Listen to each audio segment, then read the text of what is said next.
at one point, and actually it's happened probably happened 2 or 3 times, where I could not hold chopsticks anymore. Because the pain in my carpal tunnel from this all day long. I worked so hard that I was eating noodles, ramen with a fork. It was very shameful that I could not even hold chopsticks. But that's how hard I work. Okay, that's me. And I was supposed to talk about how I close and do field underwriting in just one meeting. We've already talked a lot about underwriting, so I don't want to repeat too much stuff. So I'm going to do a little bit of my presentation, and then I'd like to open it up to questions, because many of you often stop me and ask these questions, and I think it's helpful for other people to hear about them. Okay? Again, how many of you are first-timers here? So like a lot of you. And this is awesome. I hope we'll see you again next year. Okay, so, Okay, the key to my success. That's what I looked like probably like 20 years ago.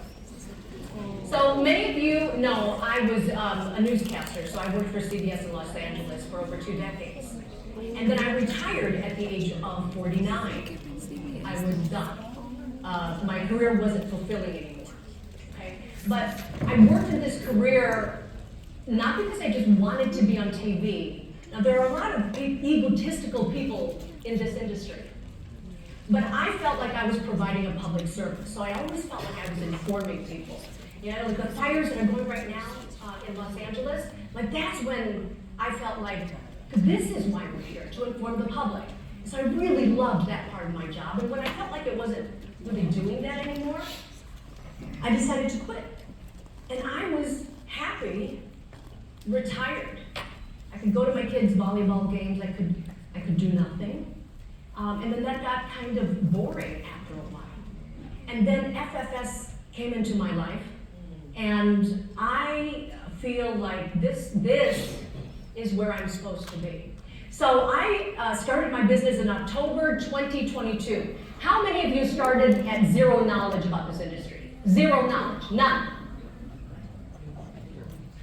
Brian? Where's Brian? Did you raise your hand? You started from zero knowledge. Mr. Strawberry Farmer? Okay? Okay. I started with zero knowledge. First year, I made $1.676 million. Whoa.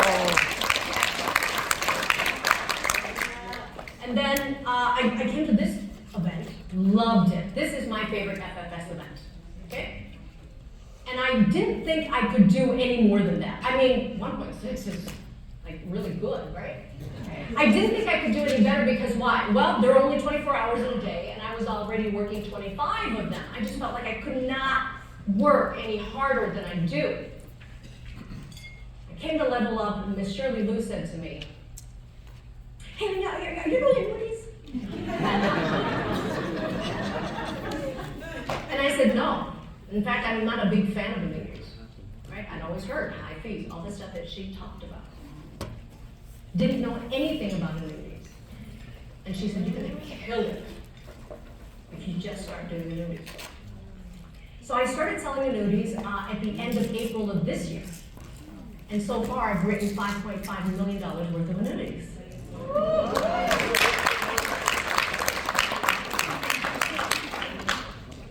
Did you have a question?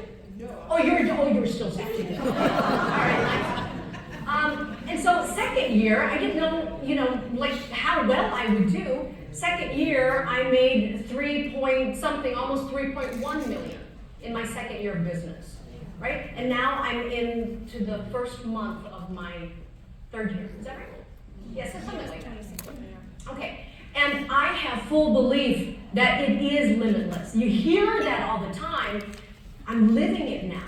Now, I know that most of you are not going to make my kind of money in my time frame, right? In my timeline. Are you okay making a fraction of it? Yes. Are you sure? Yes. A fraction of 3.2 million? Yes. My total is now, I don't even know anymore. It's like 4-something million? Like, if I'm starting from, right? 1, 6, and then 3, 2, yeah. Oh, Yes, okay. So, a lot of people want to say, oh, she's successful because she used to be on TV. Well, maybe.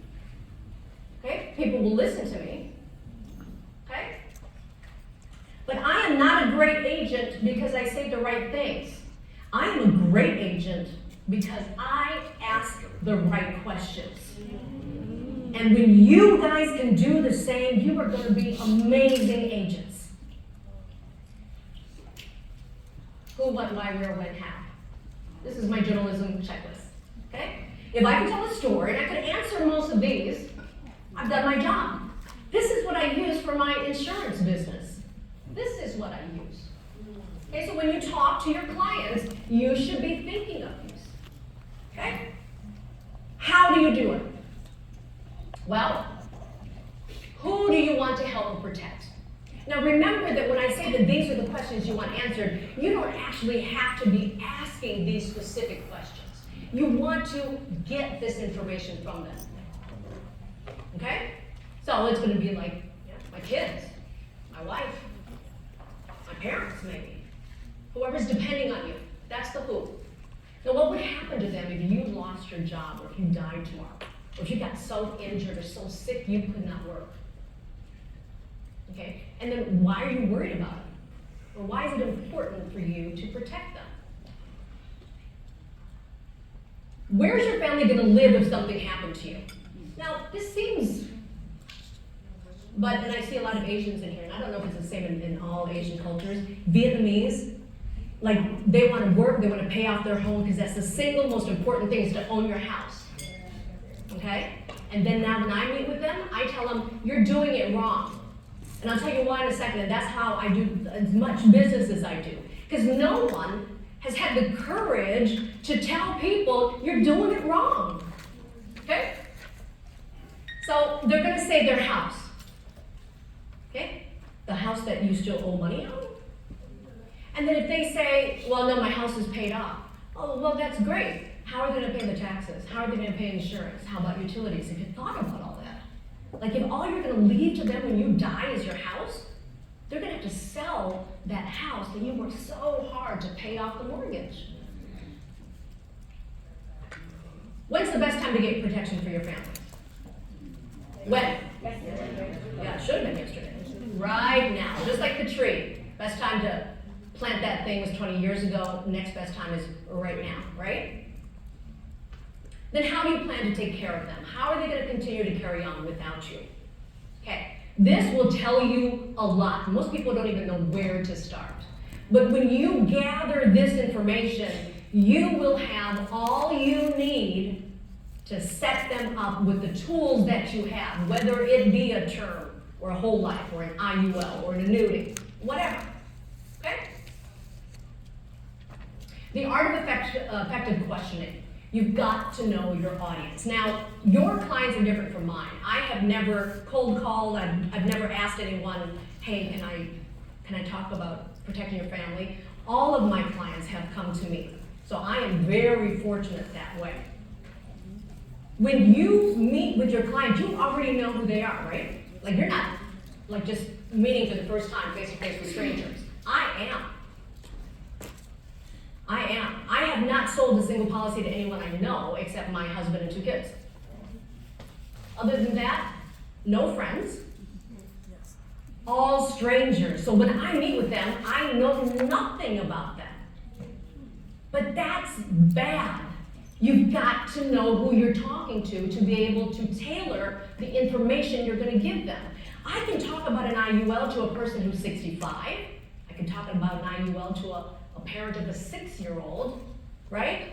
I can talk IUL to a single person, to a married person, but I've got to know some of the basic stuff so that I can tailor what I'm telling them. I'm not going to go through all this because I don't want to waste too much time. So there are some techniques for uncovering underlying needs. It has to be a conversation. I don't want to sit with someone and have you guys go down a list of questions, because then you're treating me like a customer.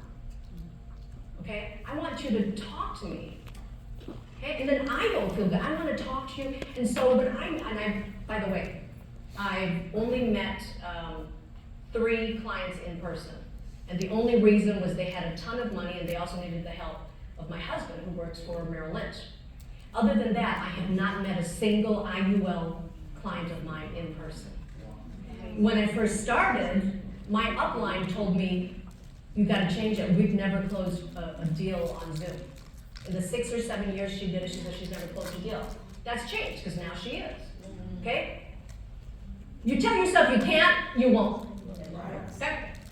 So all of my clients I meet on Zoom, and what I do is I get that information before I talk to them. Now, most of my clients are Vietnamese, so I have to speak Vietnamese. There's no you and me. There's, if they're older than you gotta call them respect. And so I wanna know their age.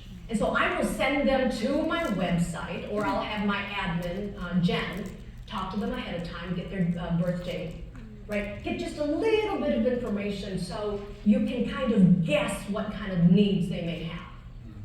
And so when they come on Zoom and I'm trying to get ready, set it up and stuff, I ask questions and they don't know I'm actually interviewing them, right? And so I'm like, do you have any kids?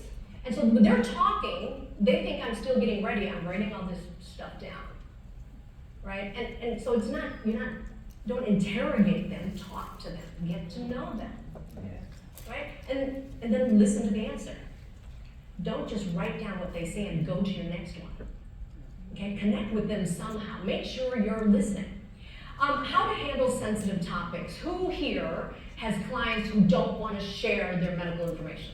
Yes. Most of us. Okay. Worse yet, who here has clients who don't want to share their financial information? So, like Shirley, I do the same thing. My approach to my clients, I'm very, gosh, what is the word? I have turned clients away, even as a new agent, I have turned clients away, and then they're like, and it really takes them off guard, and then they beg you to write them a policy. And then guess what? I made that mistake once. They begged me, and I wrote them a policy, and guess what? A few months later, chargeback. So now I just go with my gut. Yeah.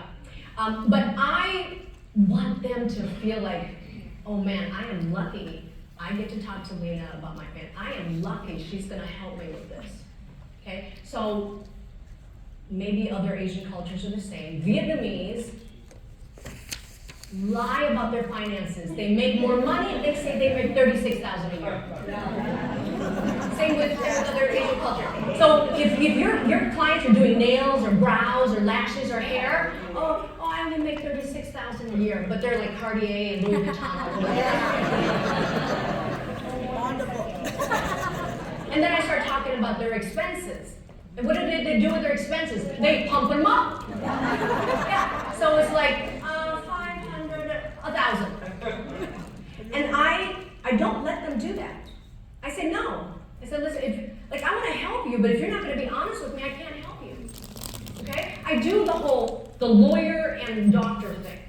Like if you come to a lawyer and you need help and you don't give them all the facts, they cannot represent you. Okay? But you've got to go a step further. This is what I tell them. If you tell me you don't make a lot of money, and I come up with a plan so that later when you retire you get $1,000 a month, is that going to help you? Okay? Is that going to help you? Or, and because you've got to always be fair. I said, or if I give you this great policy and you can't handle the premiums, you're going to lose it. I don't want to do that to you. So if you want me to come up with something meaningful, I need all the information. I'm not the IRS. Okay? The stuff that you give to me is confidential. I'm going to use it. I'm going to see what we can do with it. Okay?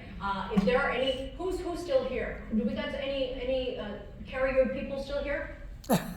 Oh, Symetra. All right.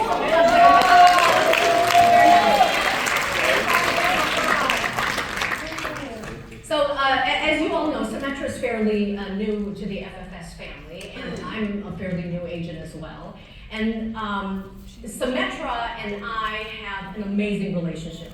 Everything you do in this business is going to be relationships. Relationships with your upline, relationships with your team, relationships with the home office, relationships with the carriers, their underwriters. Like, be nice. And I know sometimes it's hard to be nice when you're under the gun and it's frustrating, there's a mistake that shouldn't have happened. But show appreciation. I know that Ron is always saying, without you guys, there's no them. Yeah? Without you, there's no us. Well, without them, there's no me. Right? Without the carriers, there's no us. And the carriers know, without us, there's no them. So know that and treat your relationships that way. So when I first started, I knew nothing. And I'm a very curious person. And when I have questions, I want answers when? Yesterday. Yeah, that's the kind of personality that I needed right away. And with the carriers, because I was so new and I'm sure I was asking dumb questions that agents should already know.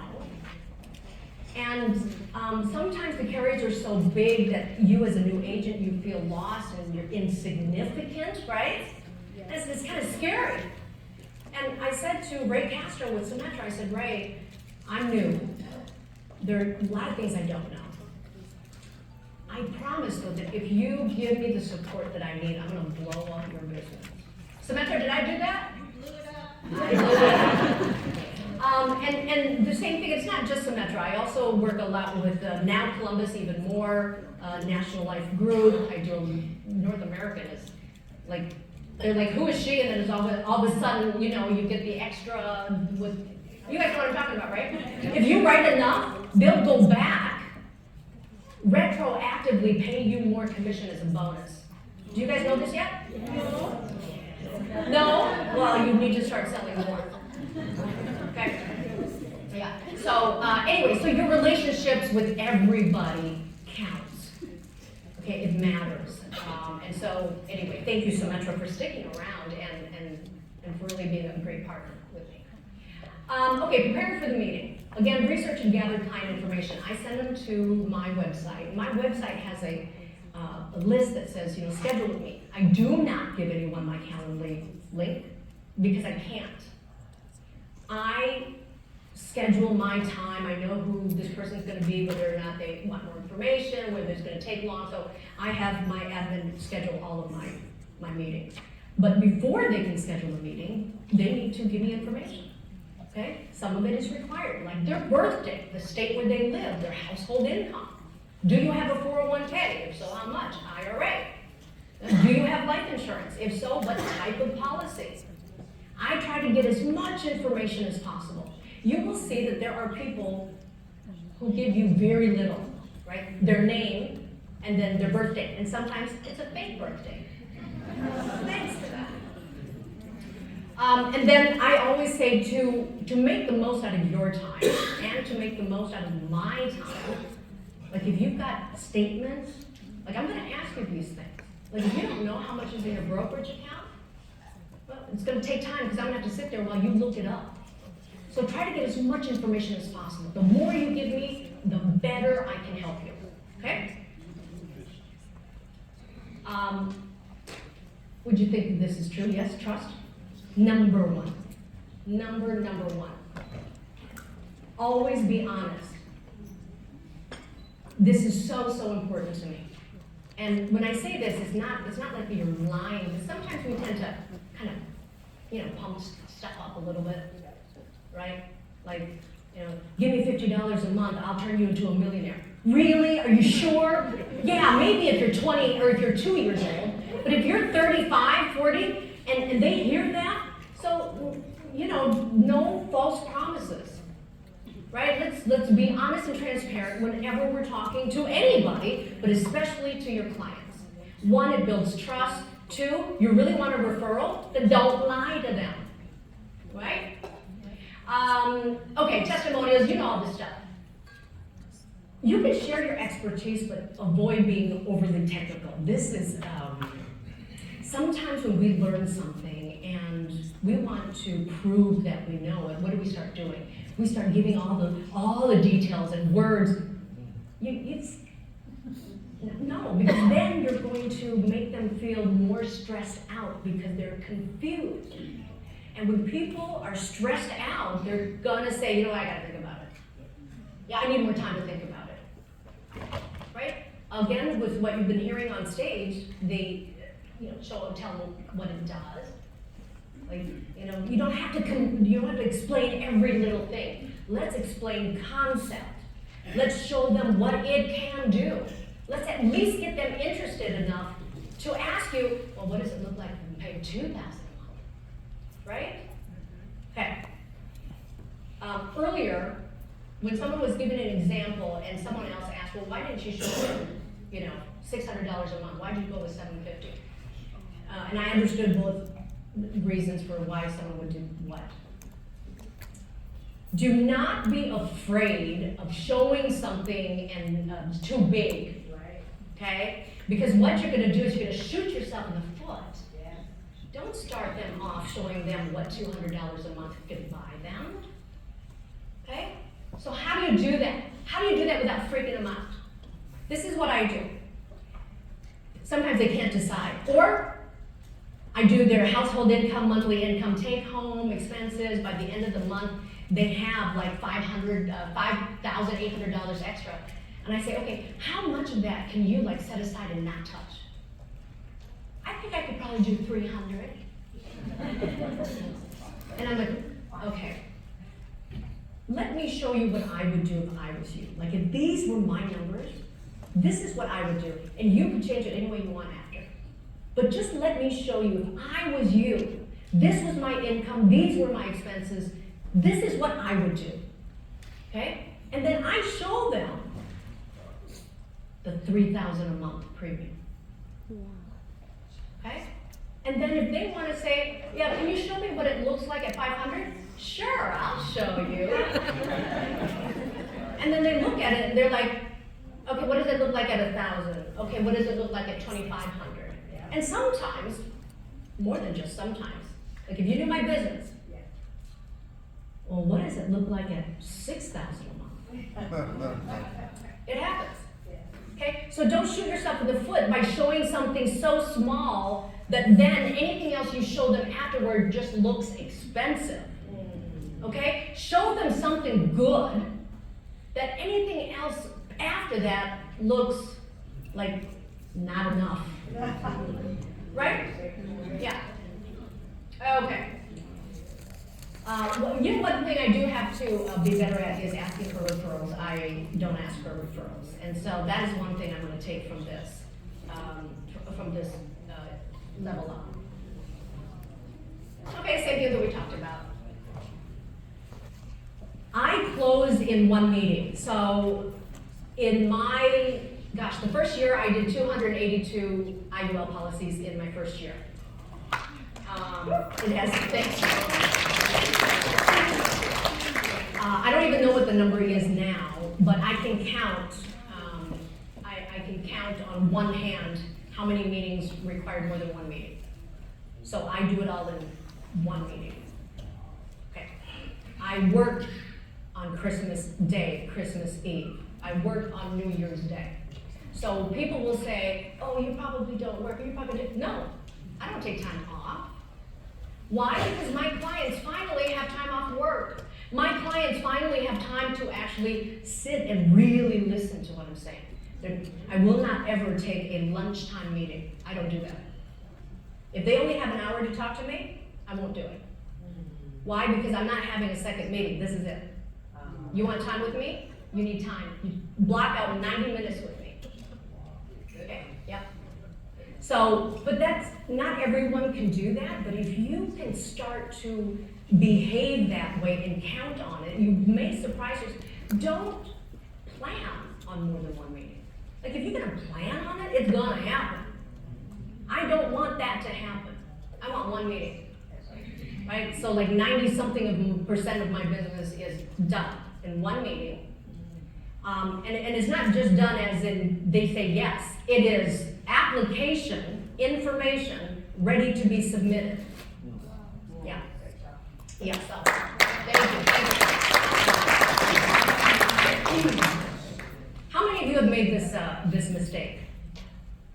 you're so excited, you show them an illustration, and then you start talking to them, and then you find out they're diabetic, and they're taking meds for anxiety, and then the preferred or super preferred you just show them is impossible. Now suddenly you've got to show them something worse. Don't do that. Don't do it. Get that information before you show them an illustration. Okay? Now, in my first year, I was doing standard across the board. Even when I knew that they were, well, no one really knows, but when I was pretty confident that they're very healthy, I still only showed them standard. Now I've gotten good enough, knowing the carriers and how they tend to rate. Now I've gotten good enough where I can talk to someone and say, oh yeah, super preferred, or no way, right? But in the beginning, it might be a good practice for you. Show them standard. And if they're happy with standard and you come back preferred, now you're the hero. Right? The worst conversation to have is to come back and say, hey, I got you approved, but. So, how many of you have that? It happens a lot.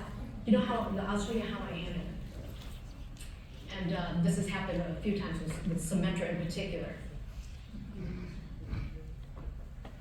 When I present bad news, I make them think, oh my God, I am so lucky I got approved. They walk away from that conversation as a, when can I sign it? Not, oh, well, let me think, never, okay? Sure, I've had some cancellations after it's got too expensive. I can't tell you how many times though, when it comes back and it's a standard, not super preferred. And it's in the way you break the news, right? I will tell them, I'm sorry it's taken so long. I have been fighting for you. I've been going back and forth with underwriting. Like, I'm so glad we got you covered. Like, they actually approved you. That's right. Okay? You showed them something like that. It's better than to say, hey, I got you covered, but don't do that. Okay? Now, we had one instance with Symetra not too long ago, where back and forth, and they told me, no, standard is going to be it. Okay.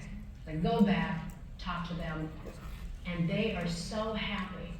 They're sending messages like, thank you so much for helping me. I can't believe, when can we sign it? Is it effective now? Right? They're that happy to have it. And then Symetra came back and they're like, it's now preferred. I'm like, no, it's not, because I'm not going to go back to them and say, hey, right? And that's only happened once. But get good at the spin.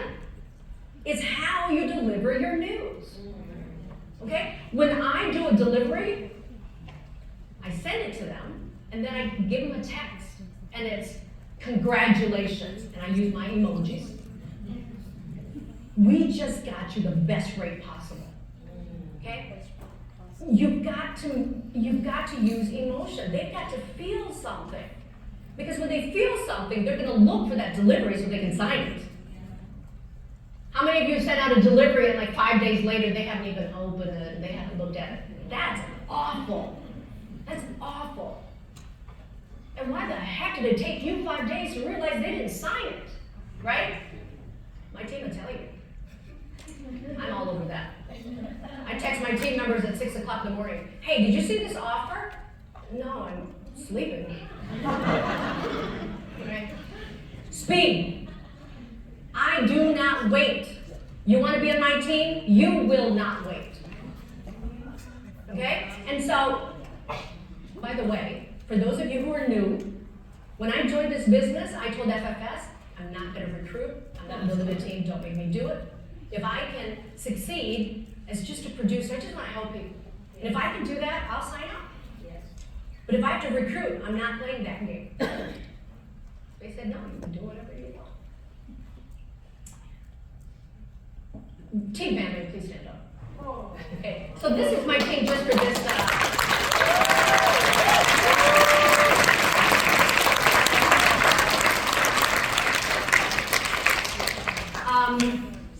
Okay, now sit down. See how good they are? So never say never. And now I see the beauty of building. I didn't see that before. I saw that as this icky pyramid. I saw that as that, and it's not that. It's not that if you're doing it the right way. It's not sign up 50 people and then just let them. No, sign them up, support them, give them the tools to be successful. Okay? I have people who, zero knowledge, okay, working full-time, who've now quit their full-time jobs because now they're making 2 to 3 times what they've made in their full-time job in a matter of months. Okay? It is possible. It's possible. And I'm happy to see that because I don't want you to look, oh, it's the girl on TV, that's why she's that successful. No. If you've got a leader, they have the process down. Right? If you're on their team, follow your leader. They know what they're doing. You want to reinvent the wheel? Go do it somewhere else. Right? There is a way for you to succeed. What are you doing? Did you join to kind of figure it out on your own and prove your leader wrong? Right? Okay, all this stuff. Medical information, also not just our community, but a lot of people are very, very afraid to tell you everything. I ask people the same question so often they get mad at me. Okay? I don't say, are you healthy? That is a dumb question. Don't ask people if they're healthy. Everyone says yes. I have a new agent who connected with this. She's like, and I always tell people, let's walk before we run. They're licensed, they got new clients, they've already talked to them, they don't know anything really. Okay? And I asked her, well, okay, what's their monthly income? Well, I don't know. She didn't ask him anything about finances. And then when I asked about health and medication, well, he looks healthy. And you guys, okay, those are the 2 pieces of information you will need, is their medical history and their finances. And if one is missing, you're in trouble. So I ask people, do you take any medications? Have you ever been prescribed any medications? I will ask them 5 times in one meeting. Sometimes they're like, you already asked me, I already told you. I'm like, yeah, well, I want to make sure. Because sometimes, like at the end, they add more. And sometimes people don't think things are serious, right? And like, for instance, anti-anxiety, anti-depression type stuff. They're like, oh, it's just to help me sleep. But it was diagnosed as, So that's really important. So I ask them again and again and again. And if I see that they're getting very nervous or, reluctant to tell me, I just tell them, look, if you tell me everything that's wrong, if you tell me everything that you got, I will do my best. I know how this works. And I'm going to do my best to try to get you approved. But once we submit, they're going to find out, you guys. I said, you can't hide it. They're going to find out. And if they find out after we've submitted and you didn't tell me, then it's going to be a battle. And it might not be one that we can win. And tell them that, and they know that. When they know you're not being nosy, right? This is a way for you to help them. Okay? And then they tell you everything. Right? I also take vitamin C once every 2. No, just a super important. The new people will not have been in this long enough to know how important this is. Why must you or should you recap discussions that you've had in emails because you want it down in writing? People forget. People will forget. Okay? I've had people tell me they want the highest death benefit possible. And then later they look at the cash value and they see it low. Right? And they're like, oh, but I wanted cash. I'm like, and I can show them. Look, we had this conversation, and this is what you said. So I emailed them a recap of what they told me, what they wanted, what we're trying to do for them. Because if it's wrong, they're going to tell you right then. But if you emailed them and they didn't tell you, and then like 8 months down the road or 2 years down the road, they tell you they wanted something else, you can prove to them, no you didn't, this is what you told me. And then clients actually appreciate that you keep good records. I tell people all the time, I said, by the way, thank you for your trust, but I'm gonna send it in an email. Okay? I want everything in writing. I want you to keep this illustration. I want you to have a record of what we're trying to do here. So that we can go back and look at the illustration. Let's compare. How did it do? That's how I'm going to service this policy for you. So they'll appreciate it. Okay? Don't just do it, go to the next person, try to find the next lead, and not keep track of your communications with your client. And that can be kind of dangerous. Do you guys want me to do this? There's some other stuff that I want to do. Do you care? Yes. You do? Yeah. Which one do you care about?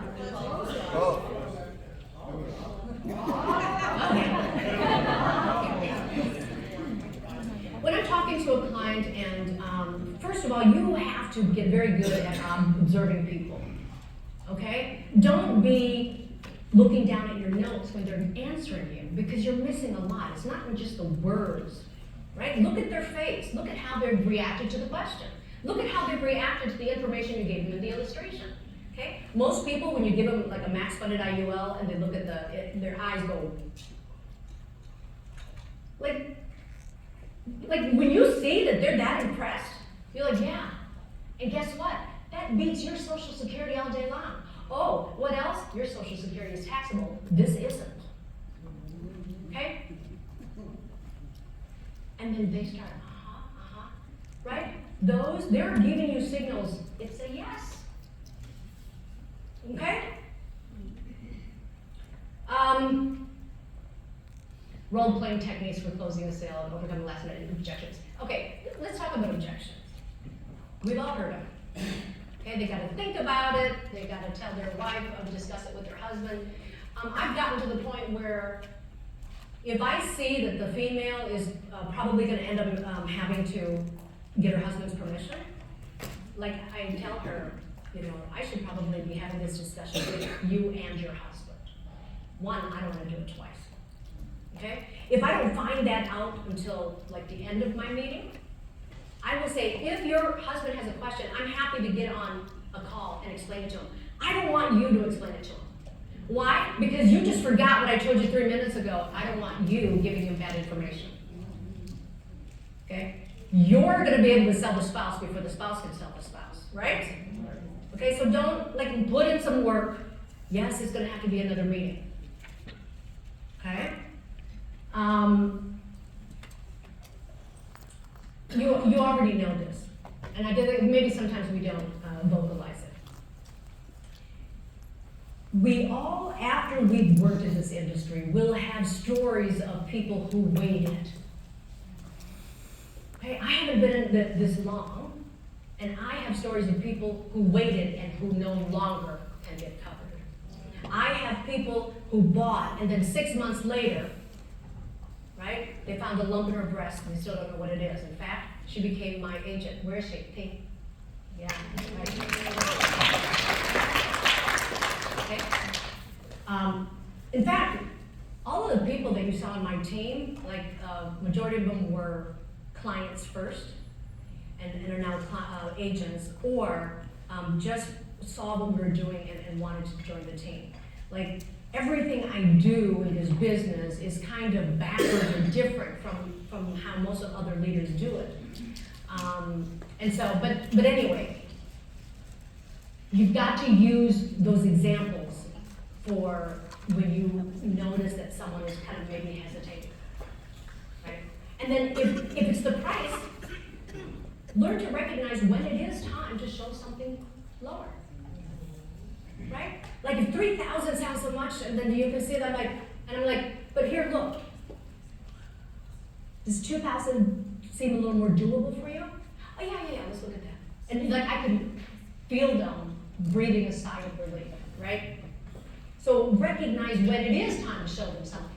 Don't give them something and let them just go off and your chances of closing that just dropped. a lot. Okay? And if someone wants to, I'll get back to you later, what do? You make an appointment now. Don't do the call me when you, no, don't do that. And I learned this from my husband. Okay, so he's a financial advisor with Merrill Lynch. He never gives out like a business card. He takes their information. He never waits for them to call. He says, I'm free Tuesday at 2 p.m. Does that work for you? Okay, he gets the meeting scheduled now. Okay? Can all the EFCs who are here now please stand up? I just want to see who's out here. Of course, Ms. Shirley. And who else do we have? Brian? Oh, yeah, okay. You're too tired to stand up. I understand. Okay. And Bob and Bob. Okay. Can each of you send like one person from your team who's here? Just send a person from your team up here. What was it? Yeah. Okay. And then from my team, Kimmy, stop looking around. You're it now. See, I know you so well. Get up. Come on, Blair. Brian, do you have someone from your team that you can send up? Okay. Bob's? Oh, wow. Okay.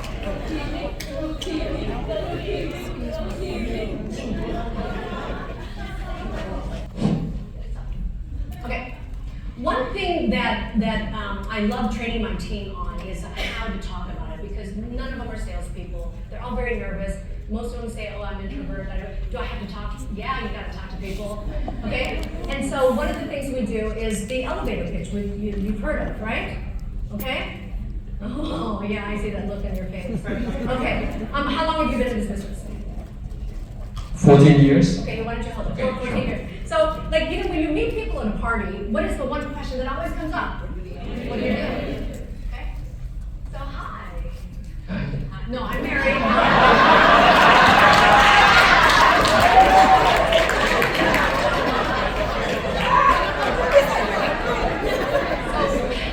So, what do you do? For real, yeah. Yeah, for real. I help people sleep better at night.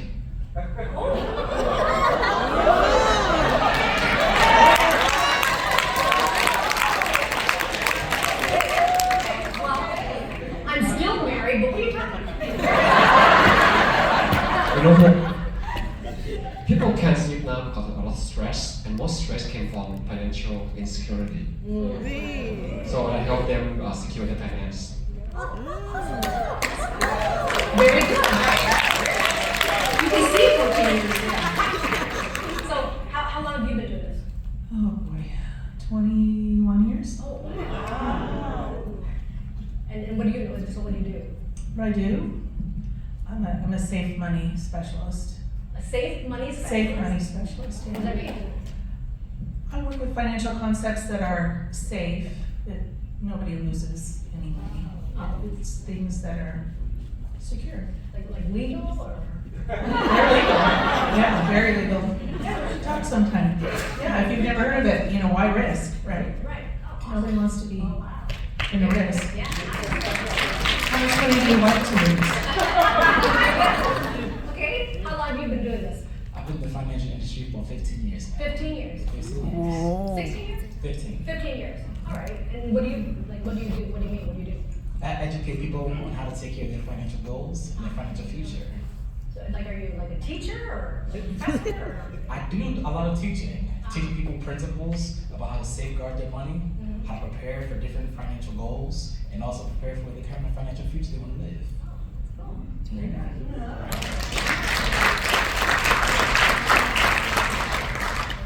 So the reason why I picked Kimmy is because I know my teammates so well. So when I said someone from my team, she kept on going.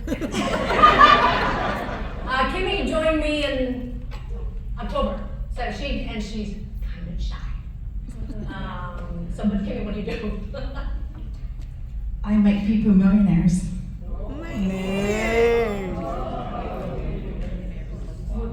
Like how? What are you talking about? There's a lot of different ways. You tell me how many millions you want when you retire, and I hope you're gonna get that.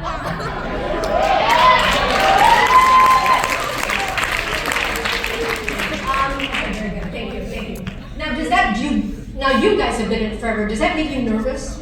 Kimmy, I'm talking to you. I'm more nervous in front of the crowd. I'm not nervous if I'm in an elevator. Thank you, everyone. If you guys have questions, does anyone have questions? We're gonna get some microphones there, so you can ask me anything. But that's awesome.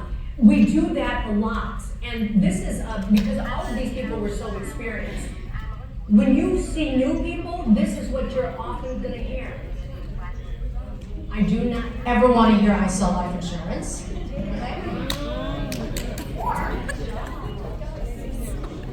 Or people start talking about, I do this thing called IULs, and it gives you living benefits, and there's also a death benefit, and you can get tax free.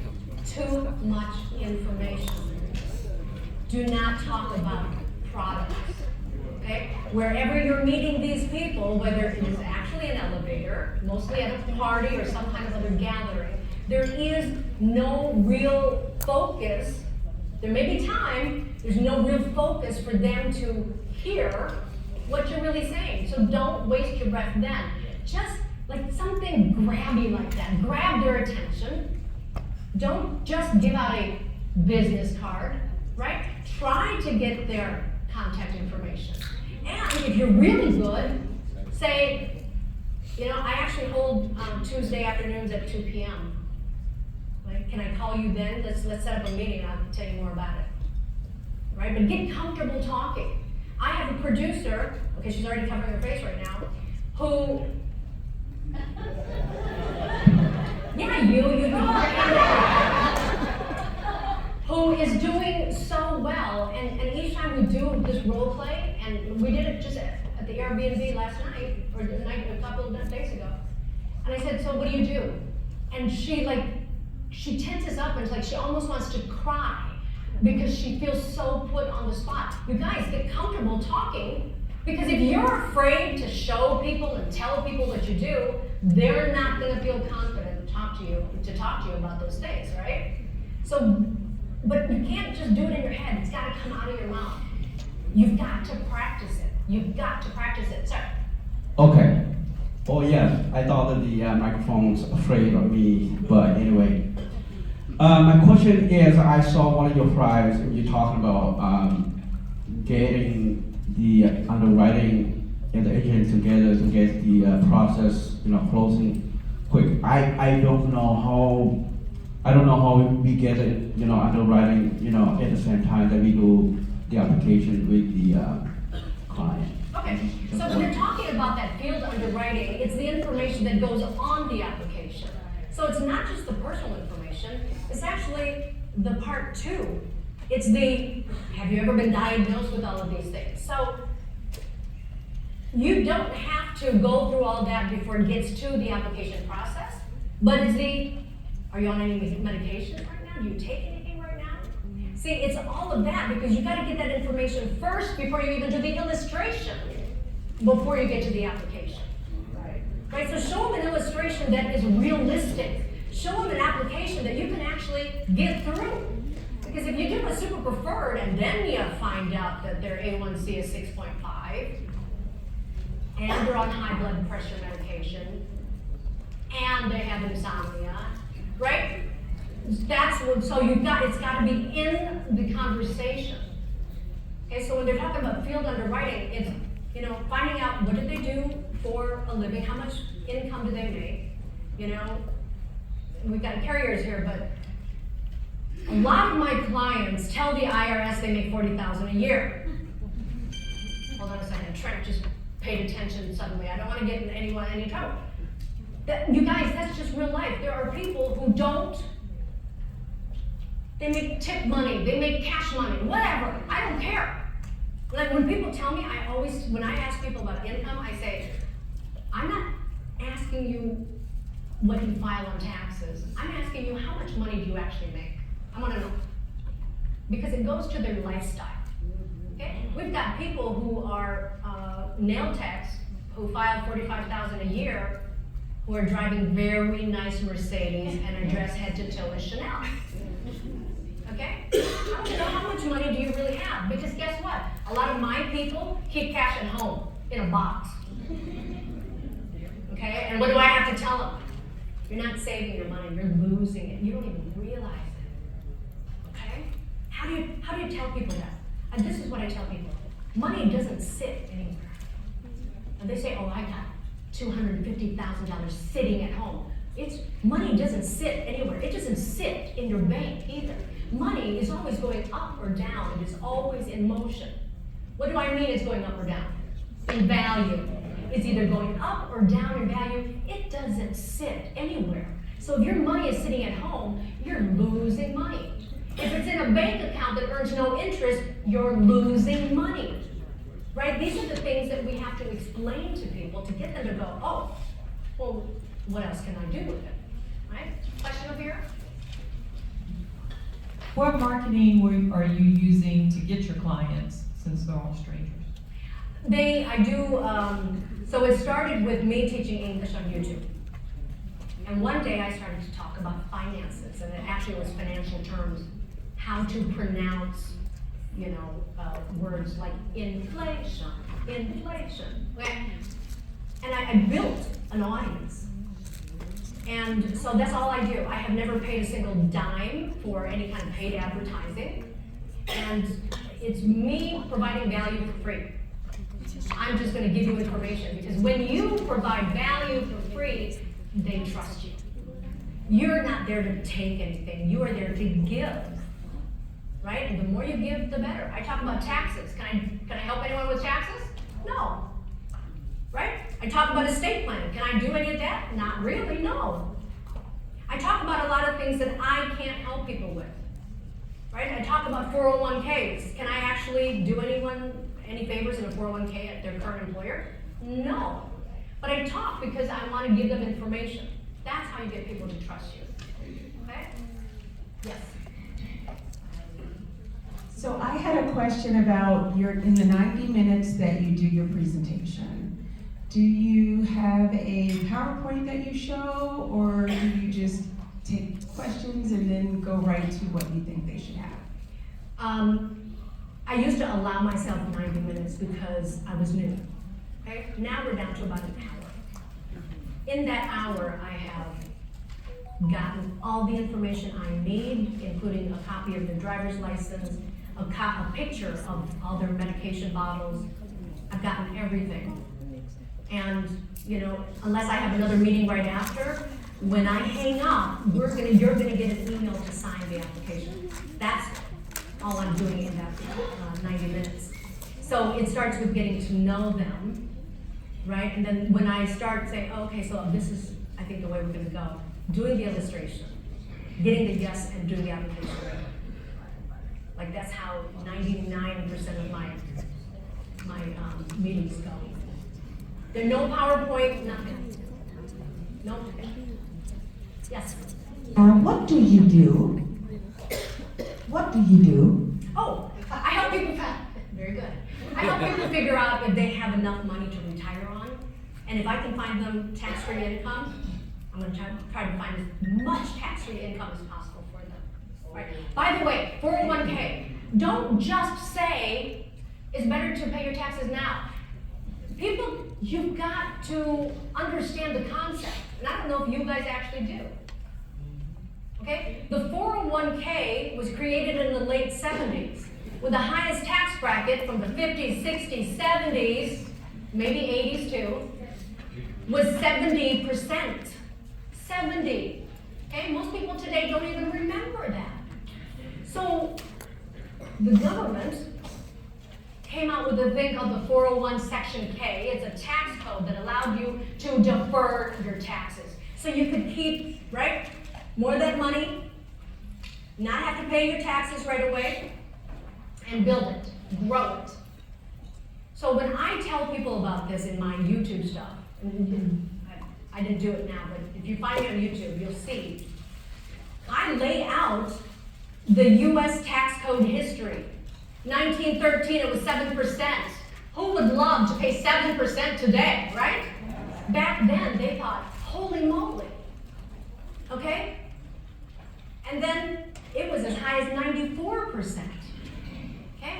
So the people who deferred taxes in the early 80s and who are now getting their money out, now they're paying a lower tax bracket. Yeah, they did it right. What are we doing? What are we doing? We're using a decades-old strategy that might not work for us. People automatically think that when I stop working and I retire, I'm going to make less money. Well, no, let's figure it out. I figure their Social Security. I tell them their tax deductions are going away, right? Talk about any kind of rental income they have, the dividends, right? Their brokerage account, their IRAs they may have, whatever. And very often I can show people that you'd be actually paying more taxes, right? You are pretty much agreeing, I'm going to give you my money. You can tell me 30 years later the fee I have to pay to access my own money. Are you okay with that? Oh, yes, you are, because y'all agreed to it. Most people don't even know how much per paycheck is going into the 401k. Why the heck not? Right? And so you've got to actually explain and show them. Give them a resource. Look it up. They can find it, so it's not just your word. Facts. Right? Just facts. Lena, I have a question. So let's say if you met me and we scheduled an appointment, so I don't know really what you do. Is your approach to them, what you say to them different than someone who already knows that they're signing up for you, that's going to be working on their finances? Well, I've never met with anyone who didn't know what I do, but the conversation is not that different. You know, I'm not talking about your income now. Then when do you want to retire? Okay, I talk to a lot of nail techs who, I'm going to work as long as I can. I said, well, that's awesome. Now let's think about this. If you go into a nail salon, do you want the 65-year-old lady doing your nails or the cute little 30-year-old girl who, right? And then they like, oh yeah, you're right. Right? The fact that you want to work doesn't mean that you'll be working. And that's when they say, oh, right, now they gotta save money. Now they gotta make sure that they have enough. Yeah. And so it's just a conversation about retiring. And then a lot of people say, you know, jokingly, half jokingly, I really just want to retire at like 50. You know, and I look at their age and I said, you know what? In 10 years, we can actually do it.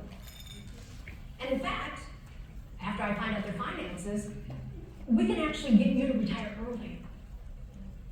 Right? Or are you okay working most of your life so that when you finally retire, you have just enough money to pay the rent and eat? Is that what you want? That's retirement? That's not my idea of retirement. So I'm fairly new, like I just turned 18 last month. Oh, And- congratulations. Yay! And I was wondering, do you have any advice to like new agents, how to get like more confident or comfortable with talking to clients or anything like that? Yeah, a lot of the role playing, and I know it sounds silly and it may feel silly for you, so if any team is not doing it now, I suggest that you do it. I'm going to start doing it more with my team. I used to do it a lot before this group came on, actually. And you have to practice. Like, do people think, like pro athletes, you think they just show up on game day? You think Michael Phelps just like one day decided I'm just going to be the fastest swimmer? Okay, well, what do? Is it in there? You've got to prepare for it. You've got to prepare. Like, you cannot expect to get good at anything that you don't do. Okay? And the doing is the you learning your product and being able to talk about it. The number one thing that is going to boost everyone's confidence is what? Knowledge. If you know what you're talking about, okay? It's the people who really kind of don't know, and you want to be like those cheesy salesmen and try to just close a sale. People aren't stupid, right? Okay? Are we good? Thank you, you guys, for paying attention to this.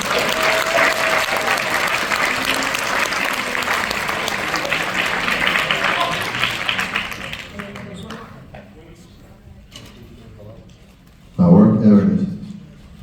I know I've watched you on YouTube. You're fantastic on YouTube. You look very professional with the microphone and everything, you know. But my question, and you say that you don't use PowerPoint. So when you're with your client, you're talking for an hour on that, you're literally just face to face. You're not showing videos or anything. You're just talking to them face to face. They're looking at you and you're looking at them, right? Yeah, it's just a conversation. It's just a conversation. And it's me getting to know them. That's it. And I think that's what it's all about. I mean, you're just so personalized and I mean, I've watched you many times and I'm just so blown away about how professional looking you are on that show. Thank you. And you know, more than half of it is in Vietnamese and he's still sticking around. Yeah, you guys, so it really is, it's just a conversation. People trust you, you're gonna be able to sell dirt to them. Like, you just need to know, like, you know, the acidity of that dirt. You know, what happens if you put water on it? What if you put seed in the dirt? You just got to know. And if you know, you're gonna feel much more confident talking about it. So, we'll see you at the top.